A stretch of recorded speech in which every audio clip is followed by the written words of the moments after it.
Hey, I'm Jason, today in the lab. All right, ready? And then, of course, as usual, we're gonna break this bolt because that's what we do in here. Let's check it out.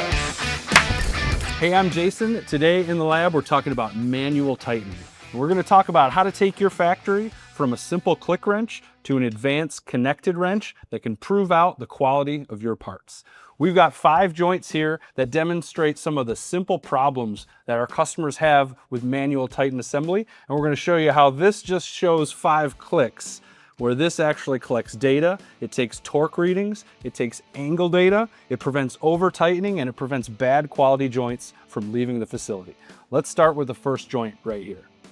All right, so let's run through 5 scenarios, starting with our baseline. Our baseline is an M10 bolt with a spring washer in it, and we're gonna simply tighten this with our click wrench. So we ratchet it down, we get to a certain amount of torque, and the wrench clicks.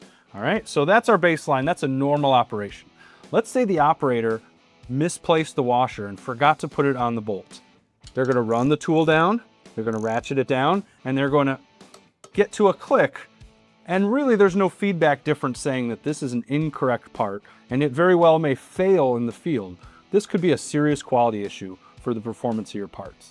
The next one here, we've got a shallow hole. So we run this thing down and it's actually reaching the bottom of this hole. If I take it with a click wrench, I can just run this thing down, get a click, and you can see the bolt isn't even run down all the way. So definitely not a high quality, high integrity bolted joint.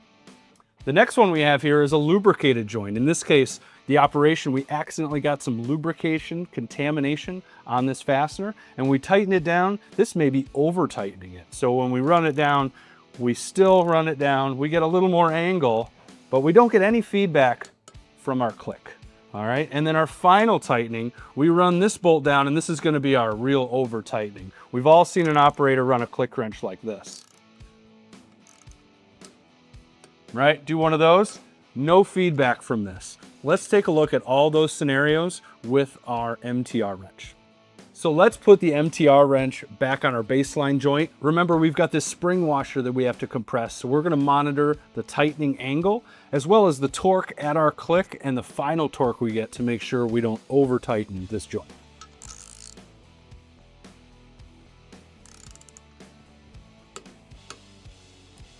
All right, we got a green light. So the second one here is missing the spring washer. This we can detect with the difference in final angle. Okay, so it's significantly different than our initial tightening. All right, here's our bottomed out bolt. Again, here we're gonna achieve the click, we're gonna hit the proper torque, but our angle is gonna be incorrect. And it's gonna show us that we've got the wrong component stack up in our joint. This one here is lubricated here. We're gonna actually see more angle because the friction is lower in the joint. So as we tighten this, we're gonna see more angle, and we can reject for this scenario happening too, right? And then our last one is our over torque assembly. We'll achieve our click, and then go way past the normal torque, and we can see we can red light this as an over tightened joint, one that shouldn't leave our factory. We can make sure every joint is as high of quality as possible. All right, so there's a quick overview of some of the quality problems that we see at our customer's facility and how we can solve them with some of the features of the MTR wrench. Honestly, it's pretty cool that part of my job is getting to showcase new tools and getting them test them out for you guys. All right, that's it for now. We'll see you next time.